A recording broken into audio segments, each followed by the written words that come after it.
Meus irmãos, pela manhã eu comecei então uma pregação que eu vou terminar agora. Quando eu prego no mesmo domingo 2 vezes, eu, via de regra, uso essa forma de fazer uma pregação em 2 partes. Então de manhã nós falamos da família de Zacarias. E pela manhã nós falamos muito mais de Zacarias. E agora à noite vamos falar sobre o seu filho, João Batista. Mas só para você que não veio de manhã, só para você ficar situado rapidamente, de manhã nós falamos que Deus pode estar em silêncio, mas Ele está nos observando. Zacarias viveu num período de silêncio profético. Havia 400 anos de silêncio profético, não havia profeta em Israel, não havia sinais, enfim, houve um tempo de apostasia e de esfriamento espiritual. Mas nesse tempo, mesmo com Deus em silêncio, Deus encontrou em Zacarias e Isabel um casal que, diz o texto, eram irrepreensíveis diante de Deus. Eram um casal piedoso, justo, fiel. E aqui então nos ensina que mesmo em tempos de dificuldade, de frieza espiritual, de apostasia, é possível ter gente crente. É possível ser fiel a Deus mesmo que você esteja cercado de gente difícil. É possível ser um crente bom numa igreja ruim. É possível ser bom no meio de um serviço ruim. É possível ser justo e íntegro mesmo cercado de pessoas incrédulas e más. Segunda lição que nós tiramos da família de Zacarias, é que Zacarias nos ensina que enquanto você serve e adora aqui dentro, Deus prepara seu milagre lá fora. Alguém aqui entendeu? Enquanto você está aqui dentro, servindo, adorando, lá fora, Deus está preparando o teu milagre. Zacarias era um homem fiel a Deus, servia a Deus há muitos anos, mas ele tinha um problema. Qual era o problema que ele tinha? Não tinha filho, sua esposa era estéril, mas ele, mesmo sem ter as condições ideais, mesmo tendo que lidar com frustrações, com lutas, ele continuava servindo aqui dentro. Guarda esse princípio: enquanto tu serve aqui dentro, Deus prepara o teu milagre lá fora. E esse milagre aconteceu quando? De repente, num dia, um dia comum, mais um dia da rotina sacerdotal de Zacarias. Ele entrou no templo para acender incenso, para fazer o que ele fazia regularmente. E naquele dia, quando ele menos esperava, um anjo apareceu e disse: Zacarias, tuas orações foram ouvidas. Você será pai de um menino. Sua esposa terá um filho. E Deus então faz aquilo que era improvável. E por fim, nós vimos pela manhã que Deus trabalha de geração em geração. A geração de Zacarias não teve um profeta, mas o seu filho, da sua descendência, veio um grande profeta. A partir de Zacarias e de Isabel, Deus enviou um novo profeta, depois de muitas gerações de silêncio profético. Deus volta a levantar um profeta, chamado João Batista, que é aquele que vem preparar o caminho para o Messias. Então isso foi o resumo daquilo que eu ministrei pela manhã. E agora então nós vamos continuar, agora não mais com os olhos sobre Zacarias e sobre Isabel, mas com os olhos sobre o seu filho, João Batista. Portanto, eu quero convidar você então a abrir a sua Bíblia em Lucas, capítulo 3, do verso 1 ao verso 4. Interessante, Deus trazer João Batista de uma mulher estéril. É curioso, mas na Bíblia nós encontramos muitas vezes Deus usando mulheres improváveis para gerar pessoas incríveis. Eu falei pela manhã que quando Deus quis iniciar um povo, Ele usou o ventre estéril de Sara para gerar Isaac. Quando Deus precisou fazer uma mudança espiritual em Israel, trazer um avivamento a Israel, Deus usou o ventre estéril de Ana para gerar Samuel.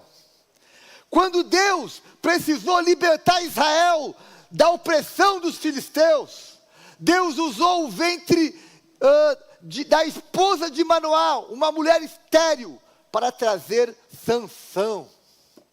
E agora nós percebemos que quando Deus precisou trazer um novo profeta em Israel, que fosse aquele que iria preparar o caminho para o Messias, ele novamente usou o ventre estéril de Isabel para trazer João Batista.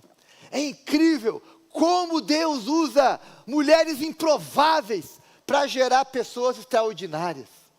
E ainda a coroação dessa sequência de exemplos é que quando Deus quis trazer o Messias ao mundo, ele usou o ventre de uma virgem, usou o ventre de Maria para trazer Jesus.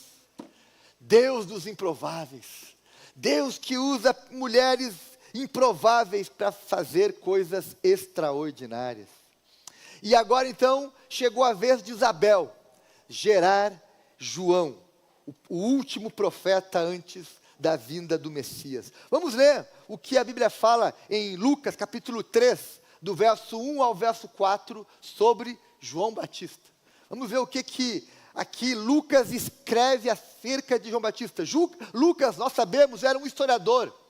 E ele escreveu o seu evangelho cheio de detalhes históricos. Eu imagino se Mateus fosse descrever o que aconteceu aqui hoje, ele descreveria o seguinte: o Filho de Deus, Jesus, o Filho do Rei dos Reis, aquele prometido pelos profetas, o Messias, esteve nessa igreja e participou de um grande culto. Ele escreveria isso, porque Mateus sempre quis dizer o seguinte, que Jesus era o prometido, era a raiz de Davi, era o descendente, era o Messias prometido, era o Deus, ele queria provar para os judeus que Jesus era o Messias. Já Marcos queria provar que Jesus era o servo sofredor, mas que era maior do que César. Marcos quis provar o ministério de Jesus. O seu evangelho todo é para mostrar as curas, os milagres, a mensagem de Jesus. É um relato sobre o ministério de Jesus. Se Marcos fosse escrever sobre esse culto, ele diria: olha, Jesus esteve lá na Sião, curou muita gente, abençoou gente, libertou pessoas, transformou vidas, pregou o evangelho. Se João fosse escrever sobre Jesus aqui nesse culto, ele diria: o Verbo, o Deus, aquele que participou da criação do mundo, esteve na Sião e abençoou aquela igreja, porque ele é o Filho de Deus, é o Verbo que se fez carne. Porque João queria provar o quê? Que Jesus era Deus, a divindade de Cristo. Mas Lucas é um historiador, ele quer provar quem é Jesus, da onde ele veio, como ele chegou, o que ele fez. E ele então enche de detalhes. E aqui em Lucas 3, João vai dar uma série de detalhes sobre João Batista. Preste atenção, ele não fala que apenas João Batista nasceu, mas olha o que ele descreve: no 15º ano do reinado de Tibério César, quando Pôncio Pilatos era governador da Judéia, Herodes, tetrarca da Galileia, seu irmão Filipe, tetrarca de Itureia e Traconides, e Lisânias, tetrarca de Abilene, Anás e Caifás exerciam o sumo sacerdócio. Foi nesse ano que veio a palavra do Senhor a João. João, qual João? Filho de Zacarias. Aonde? No deserto.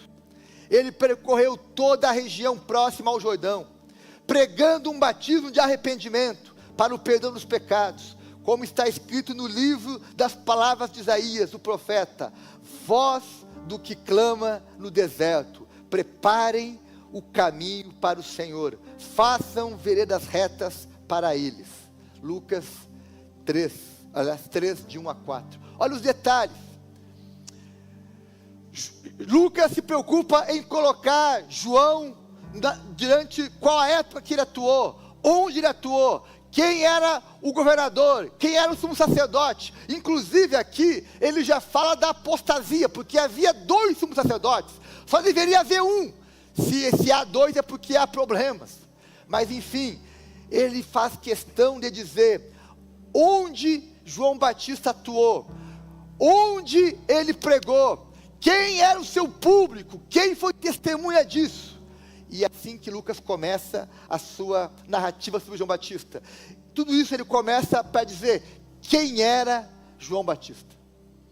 Lucas não sai da premissa, João Batista é importante. Não, ele explica quem era João Batista, quem ele era, onde ele estava, o que ele fez. Então nós percebemos aqui nesse relato que João Batista era filho de Zacarias e de Isabel, conforme está lá em Lucas capítulo 1. Agora estamos já no capítulo 3, agora João já é adulto, João já cresceu. João é de uma linhagem sacerdotal, assim como o seu pai foi sacerdote no templo. Mas João Batista não escolheu o caminho do sacerdócio.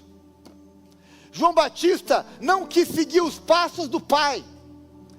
Talvez porque ele vivesse numa geração de apostasia, de esfriamento espiritual. Ele disse: eu não vou andar com Caifás e Anás, eu não vou andar com aqueles sacerdotes. Eu escolho não servir no templo. E aqui o texto vai nos dizer que João Batista escolheu não vestir as túnicas sacerdotais, mas optou por vestir peles de camelo. João Batista escolheu não comer da comida dos sacerdotes, mas escolheu comer mel silvestre e gafanhoto. João Batista escolheu não pregar nas sinagogas ou no templo, mas a pregar no deserto. O seu culto não era aos sábados da sinagoga, o seu culto era no deserto. Na época de João Batista, havia um grande esfriamento espiritual, uma apostasia, um distanciamento. E Lucas vai nos dizer que Deus não estava na sinagoga ou no templo, mas que Deus estava no deserto. Deus não estava com Caifás e Anás, Deus estava com João Batista. O culto que Deus estava agindo, se revelando e atuando, era onde? No deserto. Interessante, João Batista não escolheu fazer culto no centro da cidade, não escolheu o melhor lugar da cidade para cultuar, não escolheu uma área confortável, não construiu um prédio, não, ele foi pregar num lugar distante. Para assistir o culto de João Batista, tinha que caminhar bastante, não tinha cadeira, não tinha conforto, era no deserto, mas era lá que Deus estava se revelando. Por causa desse aleluia, eu vou continuar. Meus irmãos, aqui tem uma lição. Onde há alguém pregando o evangelho genuíno, vai ter gente para escutá-lo. Por mais distante que seja o culto, se Jesus estiver lá, vai ter gente para escutar. Vai ter gente indo para lá. Talvez a nossa igreja não seja a igreja mais bem localizada em Brasília, não seja o lugar mais amplo, o lugar mais confortável, mais belo, mas enquanto houver palavra de Deus aqui, enquanto houver profeta aqui, vai ter gente para escutar. Vai ter gente vindo de longe, vai ter gente que vai vir de a pé, de carro, de longe, porque vai querer encontrar Jesus nesse lugar. João Batista nos ensina isso. E aqui, meus irmãos, tem uma lição para você. Não procure uma igreja próxima da sua casa, procure uma igreja próxima de Jesus. Mais importante que ir numa igreja do lado da sua casa, é ir numa igreja onde Jesus está sendo presente, anunciado, falando, agindo, operando em nome de Jesus. Porque não é sobre o lugar, é sobre a pessoa que está lá. Não é sobre o prédio, é sobre quem está expondo o evangelho. Não é sobre o conforto, é sobre a presença de Jesus. Interessante, Ana Paula, que mesmo no culto de João Batista, sabe quem estava lá também? Não tinha só crente lá, também tinha lá fariseu. tinha fariseu que ia lá espiar o culto. Ficavam observando, ficavam olhando distante. Quem é esse João Batista? O que ele está falando? E aqui, meus irmãos, tem uma lição. Às vezes no culto tem gente crente, gente piedosa, gente cheia de Jesus, mas também pode ter fariseu ali, só espiando, só na moita, torcendo para algo dar ruim. Tinha fariseu no culto de João Batista. E aí acabou o culto, os fariseus foram conversar com João Batista. E olha as perguntas que fizeram para João Batista, os fariseus: és tu o Cristo? Ele respondeu: não sou eu. Aliás, sequer sou digno de amarrar as sandálias dele. João Batista sabia quem ele era. Aí perguntaram: ok, se você não é o Cristo, és tu Elias? Ele disse: também não sou Elias. Então, quem és tu? Perguntaram os fariseus para João Batista. Qual foi a sua resposta? Eu sou a voz do que clama no deserto. Alguém aqui entendeu? Eu sou a voz que clama no deserto. Eu sou a voz, eu não sou a pessoa, eu não sou o Salvador, mas eu tenho uma mensagem. Eu tenho uma mensagem, eu sou a voz daquele que fala. Se você não é o Cristo, perguntaram para ele: por que está batizando então? Ele disse: porque eu batizo com água, mas haverá um dia, e haverá alguém que vem depois de mim, que é mais poderoso do que eu. Ele vos batizará com o Espírito Santo, com fogo e com poder. O batismo de João Batista era o batismo do arrependimento. Era o batismo que chamava o povo a preparar o coração para receber o Messias. Mas ele sabia que depois disso haveria um novo batismo. O batismo realmente de quem se converteu, de quem nasceu de novo. E de quem estava agora não mais sendo batizado por João, mas batizado com o Espírito Santo. Batizado em cima da confissão de fé de Jesus. Talvez aqui alguém entre nós já foi batizado quando nasceu, quando era criança. Mas aquele foi o batismo que alguém escolheu por você. Mas o batismo que nós pegamos agora, o batismo de Jesus, que é o batismo que João profetizou que viria depois, é o batismo feito por alguém maior do que João. É o batismo que você escolheu. Agora sim, eu estou me identificando com Jesus. Agora sim, eu estou me tornando um seguidor de Jesus. Agora sim, eu tenho o Espírito Santo de Deus na minha vida. Agora sim, eu tenho meu nome escrito no livro da vida. E agora sim, eu quero que todos saibam que eu pertenço a Jesus. Se batizar é isso, é dizer: eu pertenço a Jesus. Eu estou aliançado com Jesus, eu sou de Jesus, a minha vida é dele, eu vou segui-lo, eu quero andar com ele, eu quero aprender sobre ele, eu quero viver e honrá-lo. É sobre isso que é o batismo. Por isso que nós aqui estamos sempre desafiando as pessoas a se batizarem, a seguirem Jesus, a se comprometerem, a fazerem essa escolha. O batismo é dizer: eu escolho seguir Jesus, e eu não tenho vergonha disso, e eu assumo isso publicamente. Batismo é isso. Por isso, se você ainda não se batizou, eu quero encorajar você a tomar essa decisão ainda hoje, o quanto antes, a dar esse passo de fé, a fazer aquilo que João Batista estava ensaiando. O batismo de João era a sombra do batismo que hoje nós praticamos.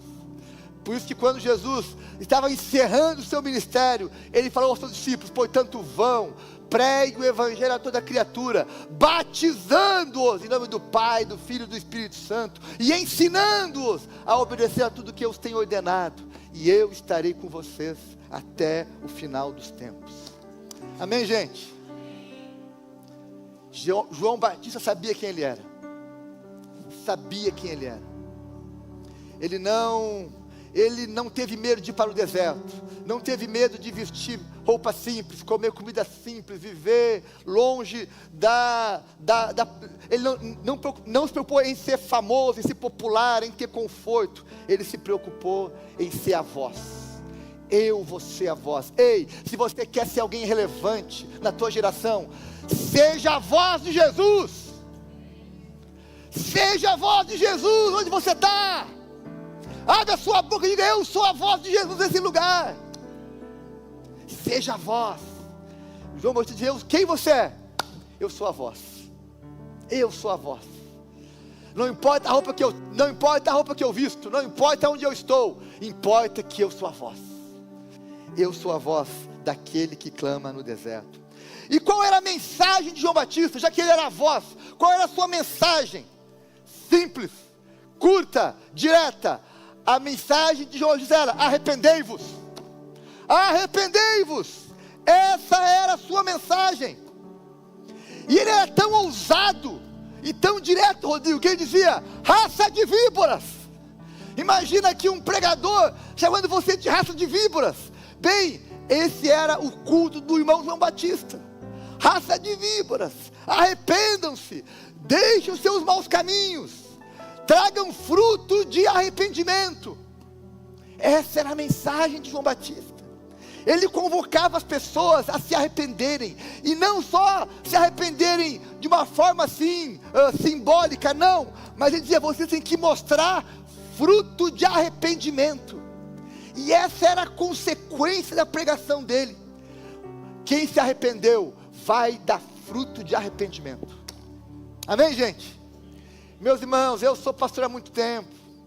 Eu já vi muita gente que chora domingo aqui, mas que segunda-feira continua fazendo a mesma coisa. Não tem fruto de arrependimento. E aí, meu irmão, continua sendo alguém que não entendeu, que não se arrependeu, que João chamaria de raça de víboras. Porque quem se arrepende vai dar o que? Fruto de arrependimento. Quais são esses frutos? Bem, João dava um exemplo prático. Bem, reparte a tua roupa com alguém. Tem 2 túnicas, dá uma para alguém. Reparte a tua comida. Reparta, coma menos e reparta com os outros. Aliás, além disso, ele falava mais uma coisa: não explore ninguém. Não cobre a mais do que deve. Inclusive, não roube ninguém. E mais, contente-se com o teu salário. Viva de forma sábia com aquilo que você ganha. E mais, não acusem ninguém falsamente. Não mintam, não acusem os outros de maneira falsa e leviana. Olha só, exemplos práticos. Isso é fruto de arrependimento. Fruto de arrependimento. João era tão ousado, ele sabia quem ele era, qual era a sua mensagem, que ele inclusive denunciou o pecado do governador Herodes. O chamou de adúltero, de assassino. Por causa disso foi preso. Foi preso pela sua pregação. Foi preso pela sua mensagem. Meus irmãos, ele sabia, ele tinha uma mensagem bem clara: chamar o povo ao arrependimento, a um compromisso de vida. Por isso que o seu batismo era isso: se batizava quem estava disposto a mudar de vida. Seguir Jesus é um convite a mudar de vida. Ei, deixa eu te falar uma coisa: você não veio à igreja para continuar como você é. Você veio à igreja para ser transformado, para mudar de vida. Amém, gente? A nossa mensagem é essa. Eu vim aqui pregar, outros pregadores vêm aqui pregar, para mostrar para você um caminho de mudança, de arrependimento, de transformação, de nova vida. Não tem evangelho sem mudança de vida. Essa era a mensagem de João Batista: arrependam-se, deem frutos de arrependimento. E essa mensagem continua ecoando nos dias de hoje. A Igreja Batista Sião continua pregando e chamando as pessoas ao arrependimento e a darem frutos de arrependimento. Essa também é a nossa mensagem. E finalmente, qual era a missão de João Batista? Ele sabia quem ele era, ele tinha clareza da sua mensagem, e afinal, qual era a sua missão? O texto vai dizer claro, que ele veio para preparar o caminho do Messias. Aqui em Brasília, você já deve ter visto em algum momento como se prepara o caminho para uma autoridade falar. Quando um presidente, um ministro, alguém importante vai ter uma aparição pública. O que acontece?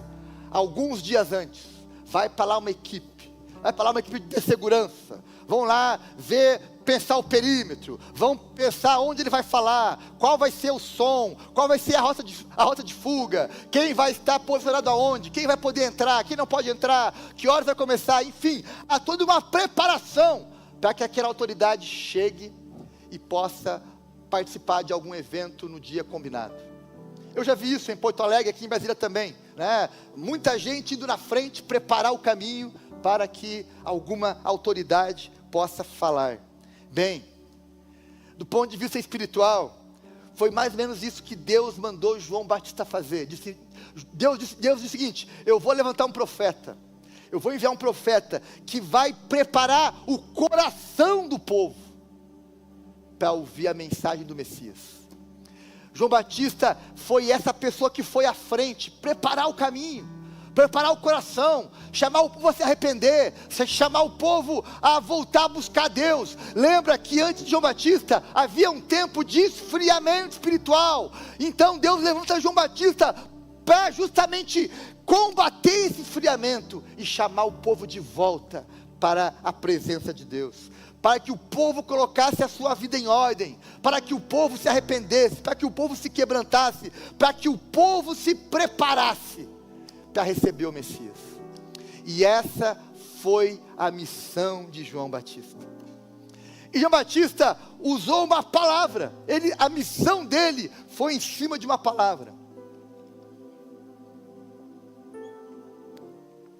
Eu gosto sempre de orar em cima de uma palavra. Eu gosto, inclusive, de tomar decisões em cima de uma palavra. Você lê um texto e aquele texto vira a tua fonte para orar ou para tomar uma decisão, para se mover. Muitas vezes na minha vida eu tomei decisões difíceis em cima de um texto bíblico. Aquele texto foi a minha direção, me deu clareza da minha missão, da minha escolha, do meu propósito. Bem, João Batista fez o mesmo.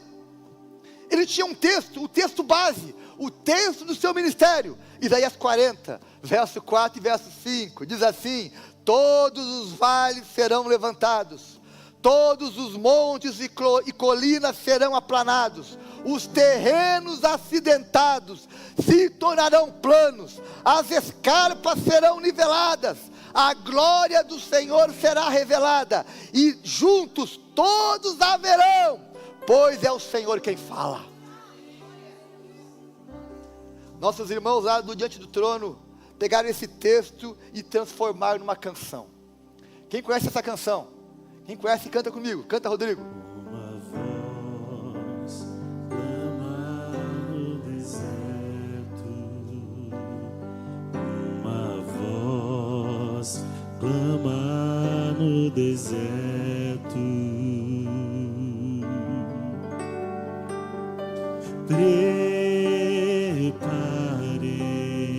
Preparem o caminho do Senhor. Aleluia.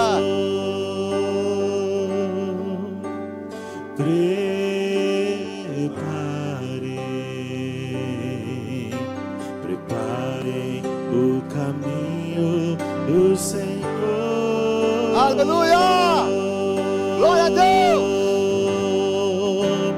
Os vales serão levantados. Glória a Deus. E os montes serão aplanados. Os terrenos acidentados serão nivelados. E a glória? E a glória do Senhor será revelada, e todos a verão, Pois é o Senhor quem fala. Cantamos a palavra. Cantamos Isaías 40. João Batista tinha uma missão, a missão de preparar o caminho, de aplanar os caminhos, de remover os terrenos acidentados, nivelar, para que o Messias chegasse. E João Batista trabalhou muito tempo separado de Jesus. Ele trabalhava numa época, num lugar diferente. Eles estavam em lugares diferentes. Mas João Batista vinha de uma família de sacerdotes, sim ou não? Sim. E sacerdote entende do quê? De cordeiro, né? Todo sacerdote entende de cordeiro. E quando João Batista, que era profeta, ele olha para Jesus, ele fala o seguinte: eis o Cordeiro de Deus que tira o pecado do mundo. Ele identificou muito rápido: eis o Cordeiro, eis o Cordeiro. João Batista sabia que não era sobre ele, era sobre Jesus. Ele era só uma voz, ele não era o cara, ele não era a figura, ele não era o Salvador, não, ele era uma voz. Aí um dia, tentaram criar uma intriga entre Jesus e João Batista. Foram lá uns intrigueiros, dizer: olha João, tem lá um Jesus lá batizando, falando, fazendo coisas, enfim, né? Tomando teu lugar. Aí João, sabe o que ele faz? Ele acabou na hora com a narrativa. Acabou na hora com a entrevista. Não. Vocês não entenderam. Importa que ele cresça e eu diminua. Importa que ele cresça. Não vai ter nenhuma intriga, porque é sobre ele. É sobre ele. João tinha clareza da sua identidade, da sua mensagem e da sua missão. Por isso ele foi um homem feliz, por isso que ele morreu em paz. Sim, o seu ministério terminou com ele sendo decapitado. Sabe quanto valia a vida de João Batista, Adna? Sabe quanto valia? Metade do império. Herodes disse: olha, me peça até a metade do meu reino eu te darei. Peça o que quiser, eu te darei até a metade do meu reino. A mulher disse: eu quero só a cabeça de João Batista. Matar João Batista era mais importante que ganhar a metade do reino. E ele morreu. Mas ele morreu em paz. Por quê? Porque ele sabia quem ele era. Ele sabia qual era a sua mensagem, sabia qual era a sua missão e sabia para onde estava indo. Ei, quem sabe a sua identidade, quem sabe a mensagem, a sua missão, é bem-aventurado nessa terra. Se você sabe a tua identidade, a tua missão, se você sabe a tua mensagem, você é bem-aventurado. Ninguém vai roubar a tua alegria, a tua paz, a tua esperança, porque você sabe quem você é. João Batista sabia quem ele era. E o seu ministério, a sua missão, era preparar o caminho para que o Messias fosse apresentado. Bem, o Messias veio,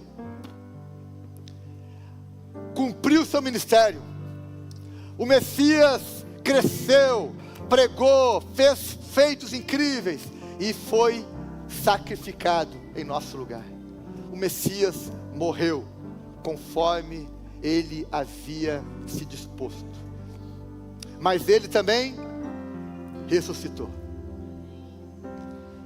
Ele ressuscitou e ele voltou para o Pai. E agora, meus irmãos, cabe à igreja, não mais a João Batista, mas à igreja, e nós somos parte dessa igreja. Cabe à igreja agora o ministério de preparar o caminho para que o Messias volte novamente. Nós, de certa forma, estamos exercendo o ministério profético de preparar o caminho para que Jesus volte. Essa hoje é a missão da Sião, é a missão da igreja de Jesus na terra, preparar o caminho. Nós também, assim como João Batista, estamos pregando. Nós, assim como João Batista, somos a voz do que clama no deserto. clamamos hoje por outros púlpitos, clamamos hoje de outros lugares, mas continuamos sendo a voz. Assim como João Batista, a nossa mensagem também é chamar o povo ao arrependimento, a dar frutos de arrependimento. E a nossa missão, assim como de João Batista, é apontar para Jesus, para que Ele cresça e nós diminuamos. Não é sobre nós, não é sobre mim, não é sobre você, é sobre Jesus. Por isso, nós estamos cumprindo o ministério de preparar o caminho para a volta de Jesus. Aleluia! Aleluia! Meus irmãos, eu não sei como vai ser a volta de Jesus, mas eu posso imaginar, né? Amém? Eu posso imaginar. Eu falei aqui mês passado, vou repetir, aqui um exercício de imaginação. Como eu imagino a volta de Jesus? Diz a Bíblia que todo olho verá. Como assim? Bem, Diego, eu imagino que vai ser uma live transmitida pelo YouTube, pelo Instagram, TikTok, todas as plataformas existentes. Eu imagino que na TV vai entrar essa imagem, enfim, que você vai estar no celular ali, com o seu celular, daqui a pouco vai abrir uma live, e Ele está voltando. Prepare-se, Ele está voltando. E aí, eu vou usar aqui a minha criatividade, a minha imaginação. Aí eu imagino que esse momento vai ser da seguinte forma: vai aparecer um anjo, e vai dizer o seguinte: senhoras e senhores, tenho a honra de apresentar aquele que dispensa apresentações. Os seus feitos são extraordinários. Ele participou da criação do mundo. Aliás, Ele criou o homem à sua imagem e semelhança. Deixou o céu e foi gerado no ventre de uma virgem. Ele fez muitos milagres. Aliás, os milagres são a sua especialidade. Ele alimentou 5.000 homens com 5 pães e 2 peixes. Ele curou cegos, curou paralíticos, leprosos, ressuscitou pessoas.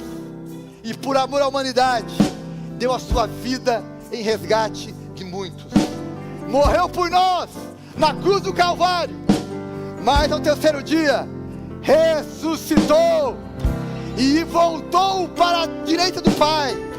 Por isso, senhoras e senhores, se coloquem de pé e recebam pela segunda vez, como aquela hora salva de palmas, o Rei dos Reis, o Senhor dos Senhores, aquele a quem nós esperávamos. Ele está de volta.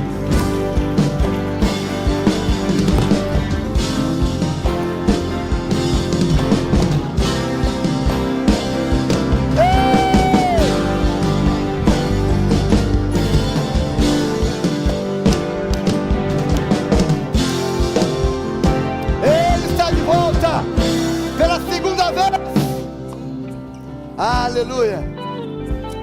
Eu não sei se vai ser assim, mas eu estou imaginando.